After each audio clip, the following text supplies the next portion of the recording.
Very good morning, our dear subscribers from all around the world. Today is a very special day. We get an honor and a great opportunity to have this interview with our guest from Kenya, from Mr. Philip Mambo. Philip, good morning. Good morning, and how are you? Very good, thank you very much. I should now a bit correct my greetings and say Jambo, Philip. Jambo sana, habari. Thank you. Philip, can you please introduce yourself? Can you tell us about your background and how you get to the flower industry?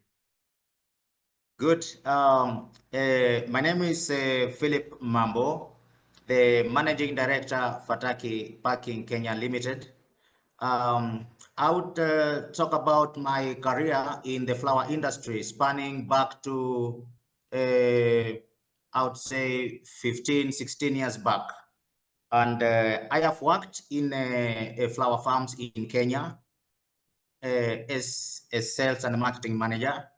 And I have also worked as a customer that is buying now as a customer buying from the farms. So technically speaking, I would say that I have experience both from farm, and I also have experience both in as customer. So that is a combination which really means that I understand customers' expectation from the point of view that I can instruct farms what the customer wants. And I also have a feel of the farm, how they think about satisfying customer. So that is my background in the industry. Okay, thank you.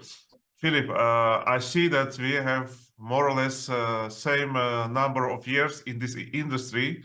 So we will have the very easy conversation that we remember how it all began. It's about like 20 years ago. It's whole the world was excited about the Kenya flowers. Everyone called it as a game changers, and all the investors came from France, from Germany, from Holland, from India, and everyone tried to get a piece of land in Kenya and then ship it to Flora Holland.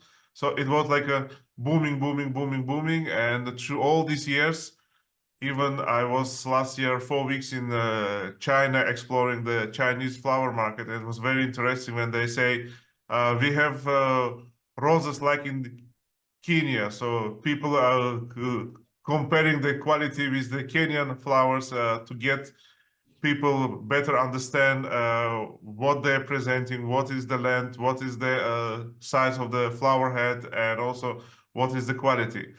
If we go back to those times and if we compare it with now, I know that flower export from Kenya get almost 100 billion shillings per year.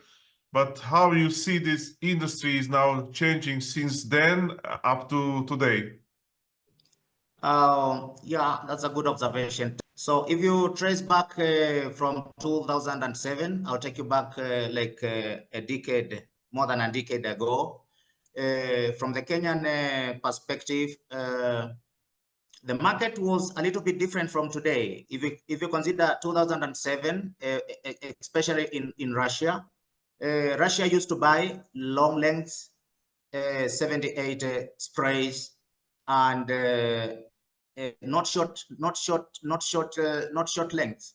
So Kenya was just coming in as the main producer for spray roses, and I believe the perception was South America being the leader in the export of fresh cut flowers. And now, in terms of quality, in terms of packaging, and that perception has changed today. If you consider today, I think a lot of focus now is in Africa. I mean, in Kenya, that we produce a little bit more of spray roses. I think now spray roses are coming from Africa. And if you check like the demand for Russian market, and that time, you'll find that now the Russian market is appreciating even the shorter length of intermediates, which was kind of supermarket chain in England and Japan.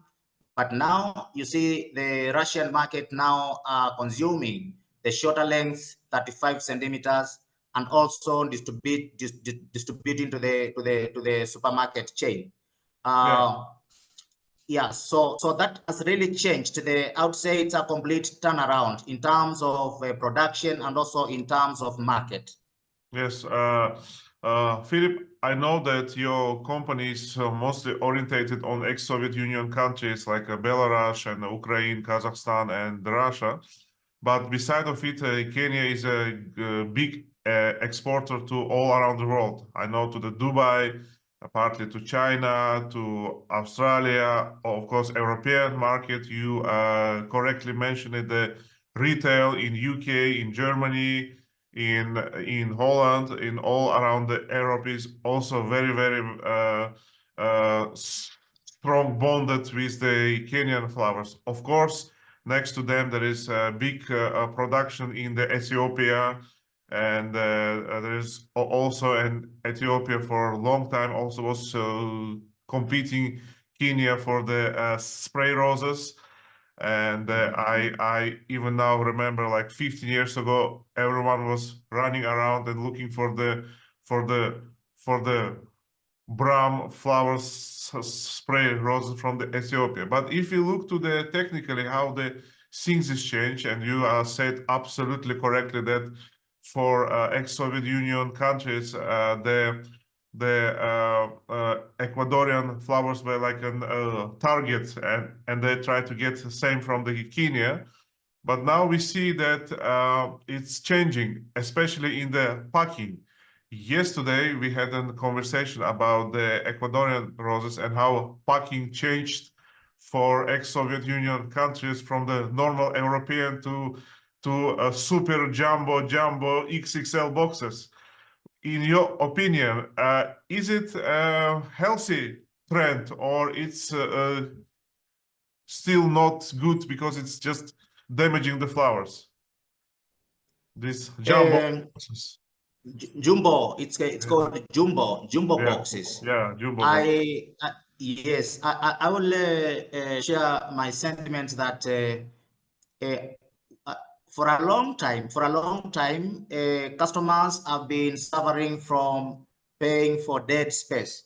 Customers have been incurring losses for paying for space, just not the flowers, but just paying for space.